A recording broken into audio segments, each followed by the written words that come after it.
রাসূলের একটা সুন্নত পালন করব। মহিলাটা ডাক দিয়ে বলে, খুবাইব, মৃত্যুর পূর্ব মুহূর্তে তুমি তোমার নবীর সুন্নত তুমি ছাড়ো না। আরে খুবাইব, এই নাও, তোমাকে অস্ত্র দেওয়া হলো, মুসকাটার অস্ত্র দেওয়া হয়েছে।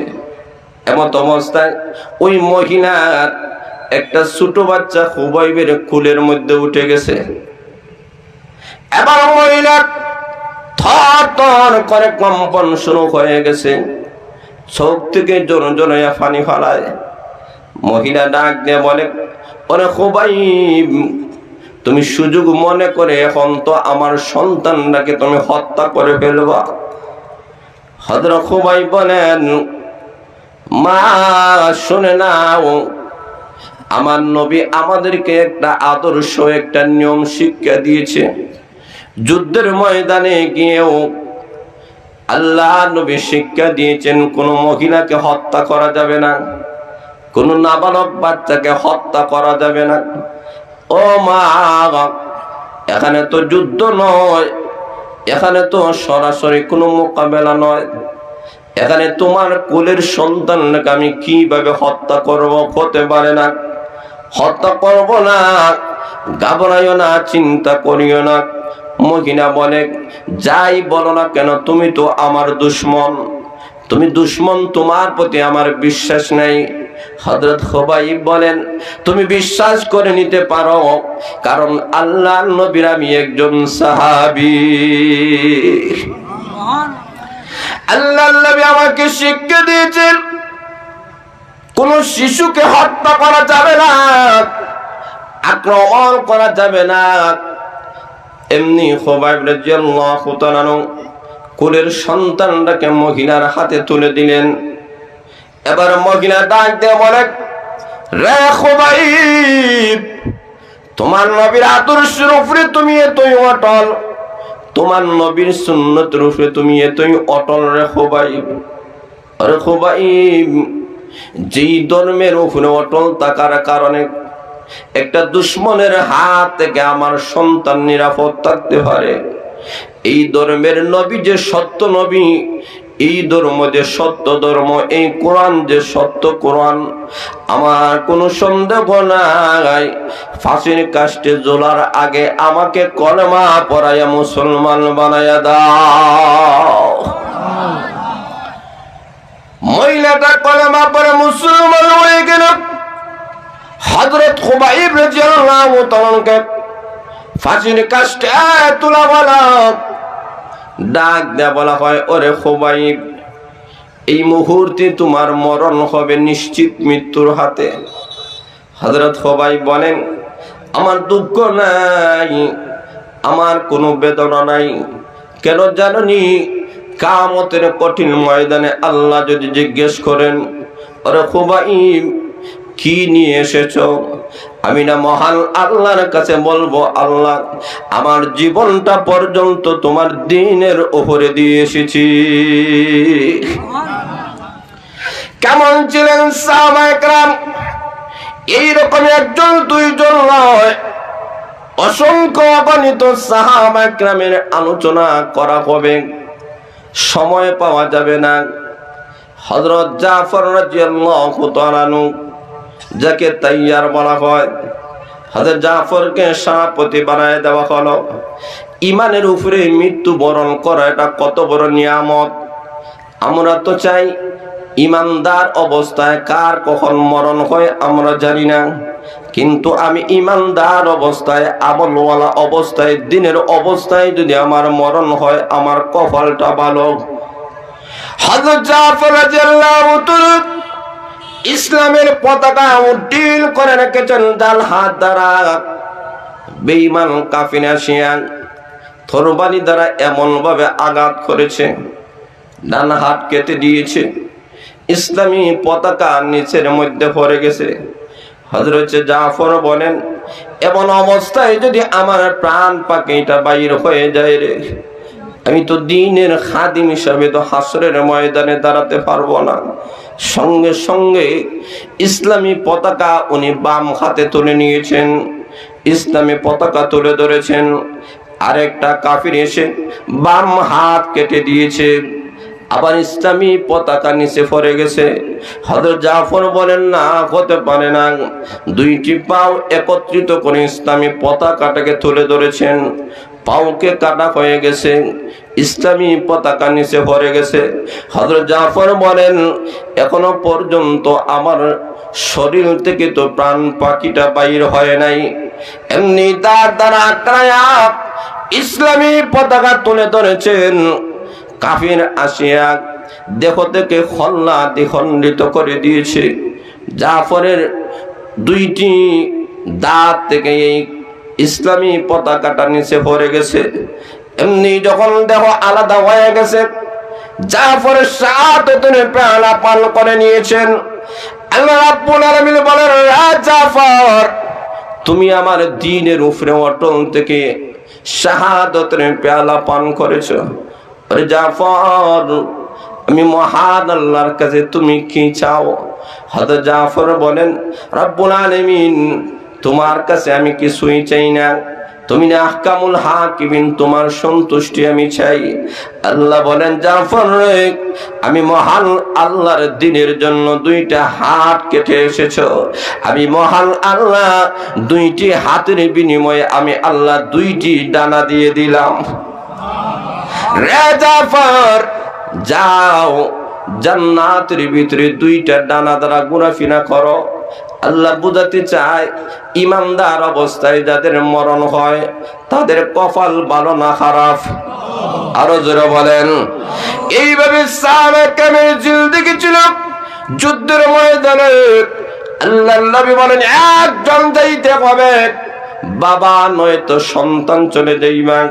হযরত জাবির রাদিয়াল্লাহু তাআলা বলেন, বাবা গো, আপনি বুড়া হয়ে গেছেন, আপনি বাড়িতে থাকেন, আপনার 6 জন অথবা 9 জন মেয়ে আছে, তাদের দেখশুন আপনি করবেন, আমি যুদ্ধের ময়দানে চলে যাব। বাবা ডাক দিয়ে বলেন, তুমি আমার সন্তান হতে পারো, কিন্তু আমার আগে আল্লাহর তুমি জান্নাতের মধ্যে চলে যাইবা, কখনো হতে পারে না। আর আসতে বলেন সুবহানাল্লাহ। কেমন প্রতিযোগিতা ছিল! আজকে আমাদের কোরআন মাহফিলে আমাদের প্রতিযোগী নাই। বাবা আসলে ছেলে কয় আমার যাওয়ার দরকার নাই, একজন গেছে। জোরে বলেন, আরো জোরে বলেন। সিন্নির দাও তৈলে, বিয়ার দাও তৈলে সবাই ফ্যামিলি, কেউ বাড়িতে নাই, সবাই সিন্নির বিয়ার। জোরে বলেন ঠিক না বে ঠিক? লক্ষ্য করে দেখেন, আজকের এই মহাসব বলে আমাদেরই তো এরকম প্রতিযোগিতা হওয়ার দরকার ছিল। বাবা যুদ্ধের বাবা ইসলামী মহাসম্মেলনে আসবেন, সন্তানও আসবেন, ভাইও আসবেন, ঘরের মধ্যে কেউ বসে থাকার কোনো কথা নয়। সবাই প্রতিযোগিতামূলক যদি অংশগ্রহণ করত, তাহলে মাহফিল ভরপুর হয়ে যাইত। আরো জোরে বলেন। লক্ষ্য করে দেখেন কেমন স্পিড ছিল, কেমন দিনের প্রতি তাদের টান ছিল, আগ্রহ ছিল। আল্লাহর নবী বলেন, একজন নেওয়া হবে। প্রতিযোগিতা শুরু হয়ে গেল। নবীজি বলেন, একজন নেওয়া হবে, লটারি দিয়ে দাও। লটারি দেওয়া কলম, বাবার নাম বেশি উঠেছে আব্দুল্লাহ। যুদ্ধের ময়দানে গিয়ে শাহাদাতের পেয়ালা পান করেছেন। হযরত জাবির রাদিয়াল্লাহু তাআলা কান্দেন। আল্লাহর নবী বলেন, ওরে জাবির, কেন তুমি কান্দো? কান্দার কারণটা কি? জাবির বলে, ইয়া রাসূলুল্লাহ, ইয়া হাবিবাল্লাহ, এ তো আমার বোন 6 জন অথবা 9 জন, এদেরকে বিবাহ দিতে হবে, ফ্যামিলির দায়িত্ব গ্রহণ করতে হবে, এত বড় বোঝা আমি কিভাবে সহ্য করব? 2 নম্বর হলো, ওগো নবীজি, আমি জানতে চাই আমার বাবা যে শাহাদাতের পেয়ালা পান করেছেন, আমার বাবা কোন অবস্থায় আছেন আমি জানতে চাই। আল্লাহর নবী বলেন, ওরে জাবির, ধৈর্য ধারণ করো, তোমার বাবা শাহাদাতের পেয়ালা পান করার কারণে আল্লাহর তুমি জান্নাতের মেহমান হয়ে গেছে। আল্লাহ রাব্বুল আলামিন আব্দুল্লাহকে বলেন, আব্দুল্লাহ, যখন তুমি শাহাদাতের পেয়ালা পান করেছো, আরে আব্দুল্লাহ, দুনিয়াতে কোনো মানুষ যখন মারা যায়, মৃত্যুর পূর্ব মুহূর্তে বলা হয় তোমার কোনো চাহিদা আসেনি, কোনো স্বপ্ন আসেনি, কোনো আশা আসেনি। ও ওরে আব্দুল্লাহ, আমার দিনের জন্য তুমি শাহাদতের পেয়ালা পান করেছো। এই মুহূর্তে দুনিয়ার কেউ তোমার কাছে যায় নাই, তোমার স্বপ্নের কথা বলে নাই, তুমিও বলো নাই আজকে আমি আল্লাহর সামনে হাজির হয়ে গেছো। আব্দুল্লাহ রে, বলো না তোমার কোনো স্বপ্ন আসেনি, কোনো আশা আসেনি? হযরতে আব্দুল্লাহ বলেন, রব্বুল আলামিন, আমার মনে চায় একটা মাত্র জীবন ছিল, এই জীবনটা তো তোমার রাস্তায় দিয়ে আমি চলে আসলাম। আল্লাহ, তোমার দরবারে দরখাস্ত, আমাকে 100টা জীবন দান করেন। আর আসতে বলেন, আর জোরে বলেন, রব্বুল আলামিন 100টা জীবন আমাকে দান করেন, 100টা জীবন আপনার রাস্তায় আমি বিলীন করে আসব। প্রভু গো, শাহাদতের পেয়ালা কত মজা, আগে বুঝতে পারি নাই। আল্লাহ আমাকে আবার দিয়ে দাও। আল্লাহ ডাক দিয়ে বলেন, আব্দুল্লাহ রে, যাকে দুনিয়া থেকে নিয়ে আসি আবার দেওয়ার মতো কোনো নিয়ম কারণ নাই, তবে আমি মহান আল্লাহ তোমাকে জানাইয়া দিলাম, আমি আল্লাহ তোমার আমলনামায় 100 শহীদের নাম, 100 শহীদের সওয়াব লিপিবদ্ধ করে দিলাম। এটাই ছিল সাহাবায়ে কেরামের তামান্না, যে অবশ্যই অবশ্যই যেহেতু আমাদের মৃত্যুবরণ করতে হবে, মৃত্যু থেকে পৃথিবীর কেউ বাঁচতে পারে নাই, বাঁচতে পারবে না। আরো যারা বলেন ঠিক না বেঠিক?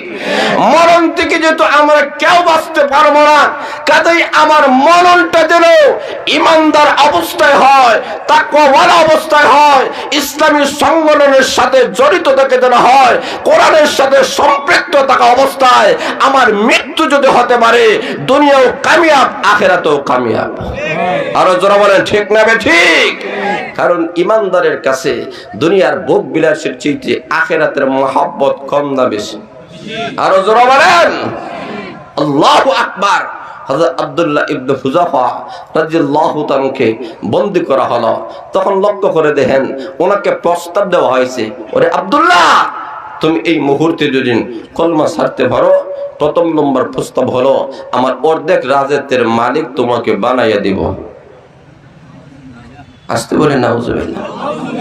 হযরত আব্দুল্লাহ ইবনে হুযাফা রাদিয়াল্লাহু তাআলা বলেন, রে বেঈমান কাফির, তুমি শুনে নাও, তোমার প্রস্তাব গ্রহণ করে অর্ধেক রাজত্বের আমি মালিক হব, কিন্তু তুমি শুনে নাও, ইসলামের উপরে, কোরআনের উপরে, ঈমানের উপরে শাহাদাতের পেয়ালা যদি আমি পান করতে পারি, এই অর্ধেক রাজত্ব নয়, গোটা পৃথিবীর মতো 10টা দুনিয়ার মালিক আল্লাহ আমাকে বানাইয়া দেবে।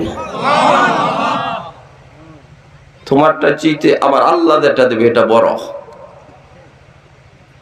তাহলে 2 নম্বর হলো আমার সুন্দরী রূপসী নারীকে তোমার সঙ্গে আমার মেয়েটাকে আমি বিবাহ পড়াইয়া দেব। আব্দুল্লাহ ইবনে হুযাফা বলেন, রে বেঈমান কাফির, তুমি জানো না আমার মহান আল্লাহ, আল্লাহর দ্বীনের উপরে, ঈমানের উপরে যদি আমি শাহাদাতের পেয়ালা পান করতে পারি, জান্নাতের ভিতরে 1টা 2টা নয় 70 জন হুর উপরে মহান আল্লাহ আমাকে দিয়ে দিবে।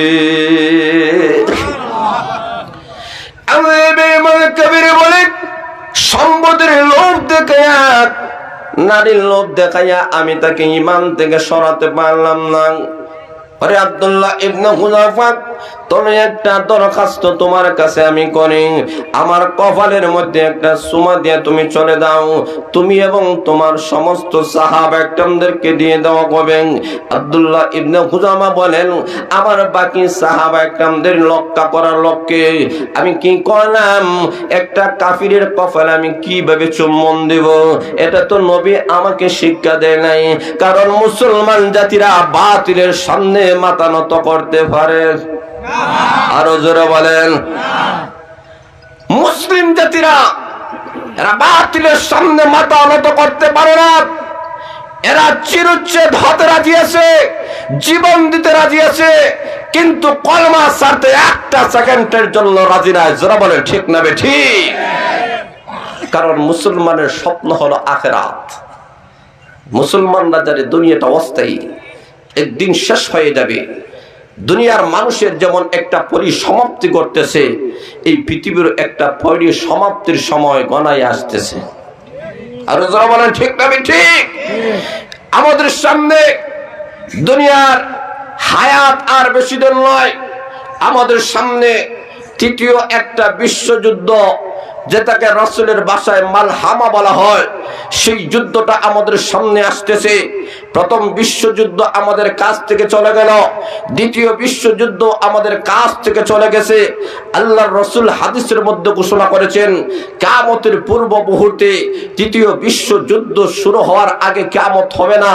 এই তৃতীয় বিশ্বযুদ্ধ শুরু হওয়ার আগে আল্লাহর রাসূল ঘোষণা করে দিয়েছেন যে দুনিয়ার মধ্যে এমন অবস্থা হবে, এমন একটা অবস্থা দুনিয়ার মধ্যে তৈরি হবে যে প্রথম অবস্থায় এক শ্রেণীর মানুষদেরকে হত্যা করা হবে।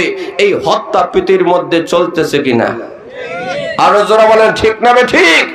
আল্লাহর রাসূল বলেন 3 ভাগের 1 ভাগ মানুষেরা যাদেরকে হত্যা করা হবে। কেন হত্যা করা হবে? যে হত্যা করবে সেও জানবে না কোন হত্যা করতেছে, যাকে হত্যা করা হইতেছে সেই লোকটাও জানবে না আমাকে কেন হত্যা করা হয়েছে। এই রকম 3 ভাগের 1 ভাগ পৃথিবীর মানুষদেরকে হত্যা করা হবে। যা আজকে বিশ্বের দিকে তাকাইলে দেখা যায়, এই যে রাশিয়া ইউক্রেনের মধ্যে যে যুদ্ধ শুরু হয়ে গেছে, এই যুদ্ধ একটা আভাস মিলতেছে তৃতীয় বিশ্বযুদ্ধ আর বেশি দিন বাকি নয়। আরো যারা বলেন ঠিক না ঠিক? আল্লাহর রাসূল সাল্লাল্লাহু আলাইহি সাল্লাম বলেন এমন অবস্থা হবে, প্রথম 3 ভাগের 1 ভাগ মানুষদেরকে হত্যা করা হবে। 2 নম্বরে আল্লাহর রাসূল বলেন 3 ভাগের আরেক ভাগ এমন হবে যারা বিভিন্ন মহামারী, বিভিন্ন ভাইরাসের মাধ্যমে এদের দুনিয়া থেকে চলে যাইবে। যেমন করোনা ভাইরাসের মাধ্যমে বিশ্বের অধিকাংশ মানুষেরা মারা গেছে। কথা বলেন ঠিক না ঠিক? প্রায় কোটি কোটি মানুষগুলা করোনা ভাইরাসে মারা গেছে। রাসূলের এই হাদিসটাও যেমন বাস্তবায়ন হয়ে গেছে। 3 নম্বর আল্লাহর রাসূল বলেন এক শ্রেণীর মানুষেরা দুনিয়াতে থাকবে, तमाम পৃথিবীর মধ্যে একটা মহাযুদ্ধ শুরু হবে। এই যুদ্ধটা হবে সর্বপ্রথম আল্লাহর রাসূল বলেন মুসলমান আর বেঈমান কাফিরদের মধ্যে। মুসলমান আর কাফিরদের মধ্যে শুরু হওয়ার আগে আল্লাহ রাব্বুল আলামিন কাফিরদের যত পরা শক্তিগুলা দেশ আছে, এই দেশগুলোর মধ্যে অটোমেটিক একটা যুদ্ধ শুরু হয়ে যাবে। এই যুদ্ধের মাধ্যমে কাফেরেরা এক দেশ আরেক দেশকে দখল করবে, ধ্বংস করবে। এইভাবে চলতে চলতে আল্লাহর রাসূল বলেন কিয়ামতের পূর্ব মুহূর্তে ততক্ষণ পর্যন্ত কিয়ামত হবে না যতক্ষণ পর্যন্ত ফুরাত নদী থেকে একটা স্বর্ণের পাহাড় বাইর হবে। আল্লাহর রাসূল বলেন স্বর্ণের পাহাড় ফুরাত নদীর নিচ থেকে বাইর হবে। এই ফুরাত নদীর পাহাড়, স্বর্ণের পাহাড়টাকে মানুষেরা গ্রহণ করার জন্য বিভিন্ন দেশের পরাশক্তিরা ঐক্যবদ্ধ হয়ে যাবে। রাসূল বলেন প্রায় 80 থেকে 85টি দেশ এই যুদ্ধের ময়দানে অংশগ্রহণ করবে। প্রত্যেকটা দেশ থেকে 12,000 মানুষেরা অংশগ্রহণ করবে। আল্লাহর রাসূল বলেন এই সময় যে একটা যুদ্ধ হবে, ওই সোনার খনিটা নেওয়ার জন্য আল্লাহর রাসূল বলেন 100 মানুষের মধ্যে 99 জন মানুষ মারা যাবে, একটা মাত্র মানুষ দুনিয়ার মধ্যে থাকবে। এইভাবে গোটা বিশ্বের সমস্ত পরাশক্তিগুলা ঐক্যবদ্ধ হয়ে ওই সৈন্যের টুকরাটাকে নেওয়ার চেষ্টা করবে। আল্লাহর রাসূল বলেন এটা নিতে পারবে না, বরং এই ফিতনার মাধ্যমে গোটা বিশ্বের সমস্ত বেঈমান কাফিরদের পরাশক্তিগুলা আল্লাহ খতম করে দেবে। আর যারা বলেন ঠিক না ঠিক? সেই দিন আর বেশি দূরে নয়, গোটা পৃথিবীর যত পরাশক্তি আছে এই শক্তিগুলো আস্তে আস্তে কর্ম হয়ে যাবে। আল্লাহর রাসূল বলেন